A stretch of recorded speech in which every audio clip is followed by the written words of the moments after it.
With that, I would like to officially welcome Dr. Emily Gemmell. She is a postdoctoral environmental health researcher at UBC. Her work focuses on how urban environments impact health across the lifespan. Her current research is examining how urban environments influence cognitive functioning in older adults. She's also working on a project that uses agent-based modeling to examine the population health impacts of various transportation policy scenarios. And with that, I just want to officially welcome everybody, give a round of applause. And with that, Emily, I will let you take over.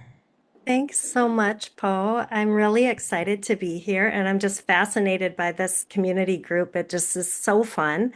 It can be pretty isolating to put your head down and do a PhD on, topics related to urban environments and, in a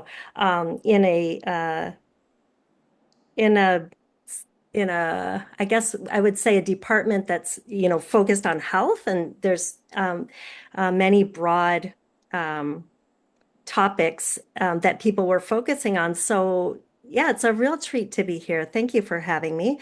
I'm just going to share my screen.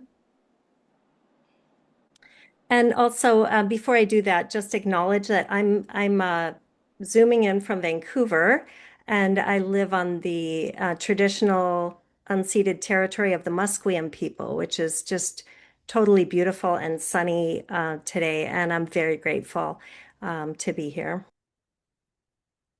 Okay, so my PhD work was focused on urban playability for young children.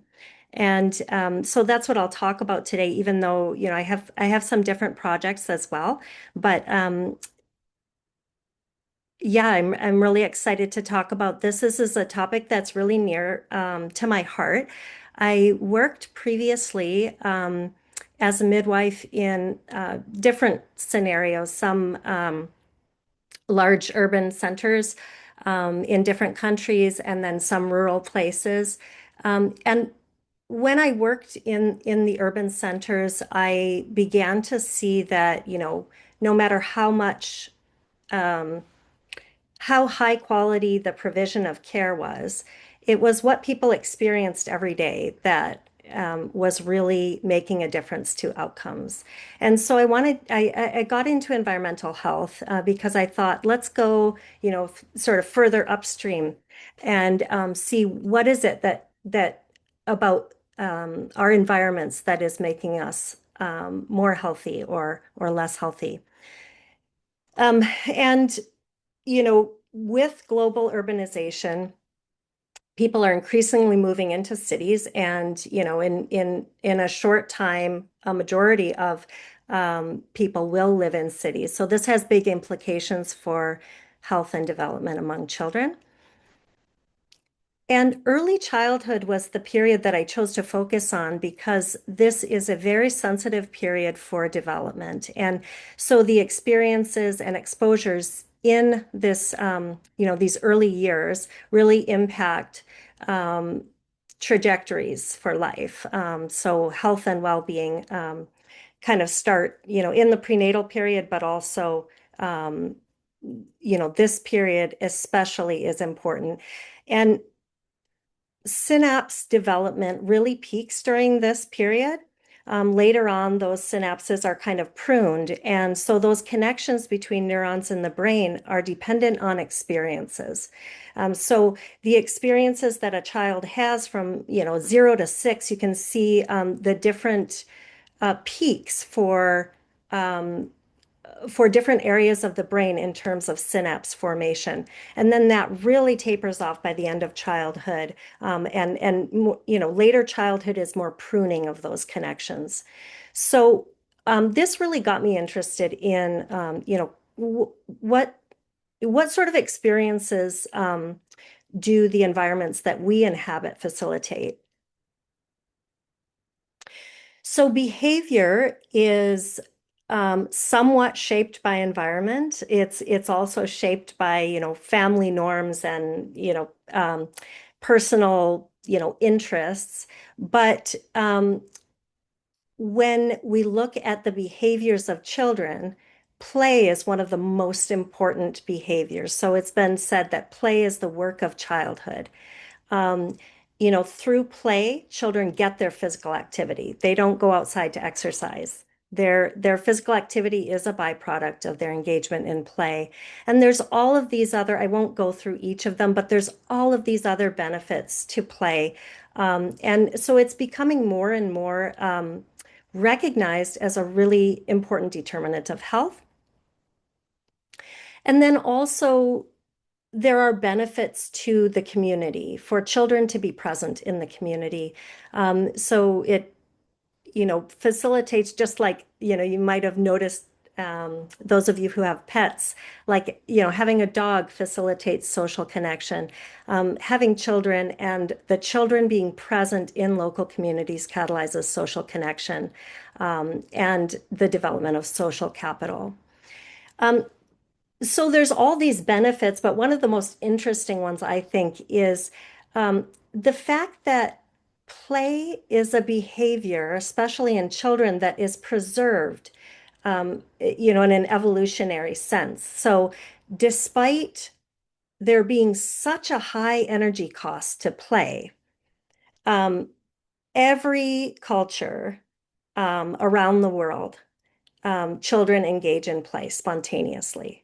So this kind of speaks to, the importance of it. And so some theories have kind of posited that the reason that play is preserved in evolution is that it, the nonsense and randomness of play and the, kind of seemingly meaningless behaviors that children do or that even adults do preserves the potential for divergent thinking and creativity in the human brain. So I just want to play this little video used with permission. This is my son. Um, and I just want everyone maybe to just think about the developmental benefits um, that are occurring and that he's experiencing through this behavior. You might not be able to hear the sound, but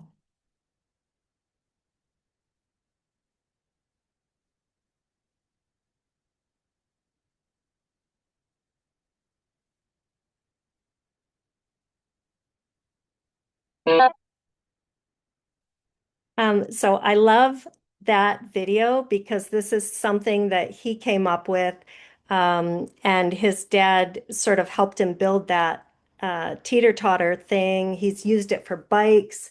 He's used it to try to fling other children off, and it is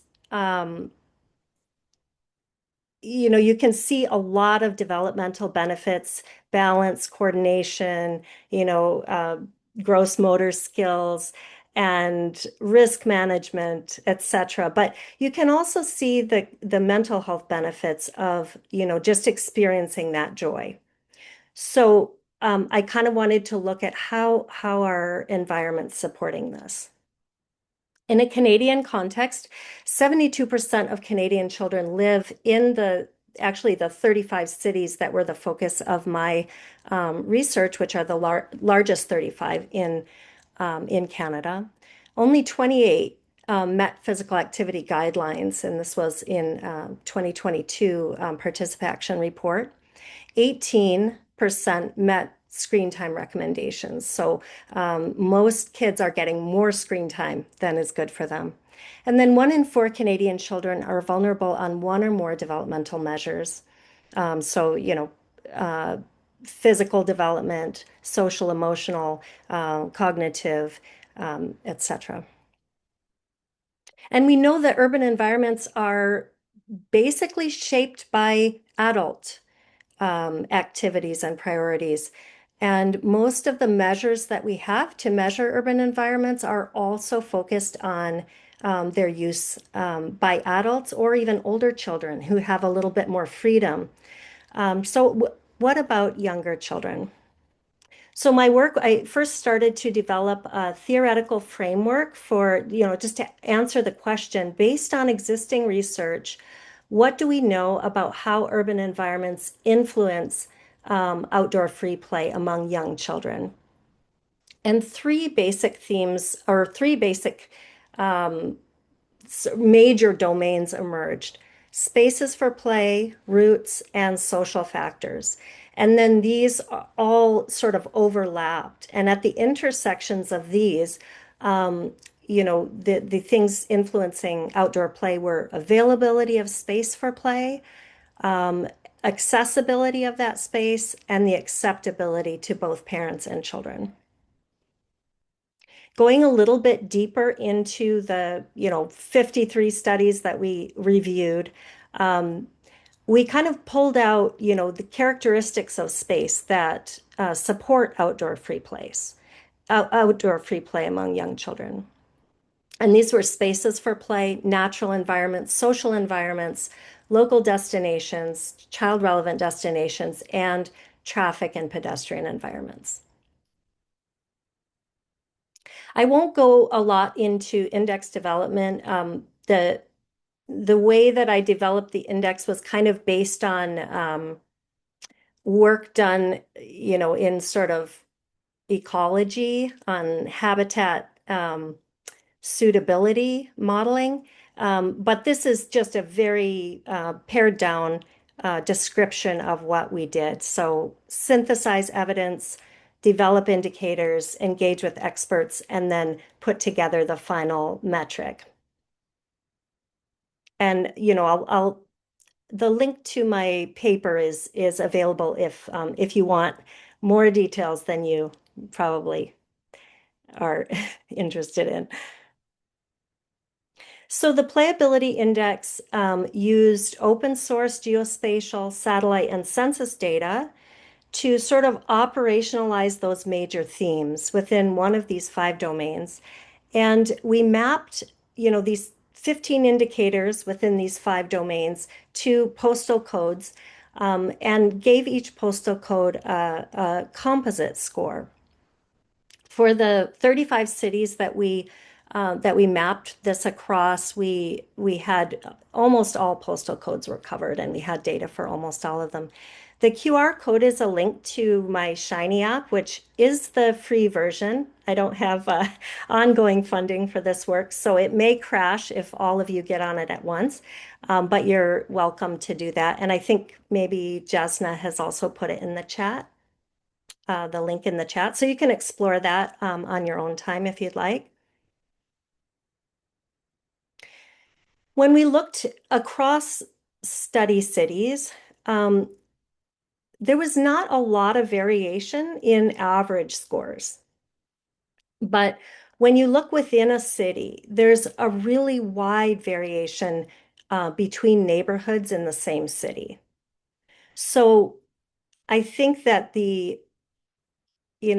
when I've done media appearances, there's been interest in saying, "Oh, what's the most playable city in Canada?" And I think that the real question is, sort of, what do children experience and what do children within the same city experience? That's where we see the differences. And that's where most of these municipal decisions are made that could potentially create more equitable access to playable neighborhoods. So these postal code level scores combine all of the domains. So the overall composite score, takes into account, traffic environment, a measure of the social environment, natural environment, green space, and so forth. So these are just, some Google Street View images of a high playability and low playability neighborhood in Vancouver. But the composite playability score is kind of, I think it's less meaningful than drilling down and saying, why is this neighborhood playable or not? So this is Vancouver playability and domain scores. The composite score is the one labeled playability. And then the domains are also mapped. and broken down. And you can see the spatial distribution of, let's say, natural environment is, very different from traffic and pedestrian environment, almost, maybe opposite. And then child relevant destinations are kind of clustered. So it's interesting to look at the domain scores and say, okay, each neighborhood may have like, strengths and barriers. Um, these are neighborhoods in Toronto. Um, the first one is a high playability neighborhood, and there's relatively high scores across all domains. Child relevant destinations tended to be low just because, they're limited number of destinations, even in neighborhoods that have them. And the second one is a very low, kind of low playability neighborhood across all domains. I think that is near the train station. And then the ones that are kind of in the middle really vary as to the reasons that they're for their score. So for instance, the third one has a higher natural environment score, but lower child relevant destination score and lower spaces for play. Um, so I think that, rather than just taking the composite metric, it's really helpful to break it down. So how can this be useful? The implications for policy and practice, this is a very high level index. And if you remember back to, where you played as a kid, um, it's often very locally specific and individual. And so, for instance, we can try to characterize the social environment using census data, are there other kids in the neighborhood and so forth. But it's very different to have, a child living down the road that you don't know, or maybe that you don't get along with, and your best friend next door. So I think that there's a limit to, how much we can really scale this type of thing. But I think a scalable index can elevate the concerns and the needs of children kind of to the public, and sort of map, sort of identify priority areas, um, and prioritize those areas for engagement. And I think the best way to determine the playability of a neighborhood is to walk around with a kid. This figure is a representation of all the schools in Vancouver and the average play score of neighborhoods surrounding those schools. So this is one potential implication to look at neighborhoods with low scores and say, can we prioritize, why are those scores low for one thing? And then can we prioritize some interventions like maybe closing a street off next to the school after school for a couple hours so kids can come out with their bikes and play, and try to work on providing some more equitable access. So that's all I have. Let me see. I'm not sure how I did for time, maybe a bit over, but I'm happy to take any questions and hear from you all.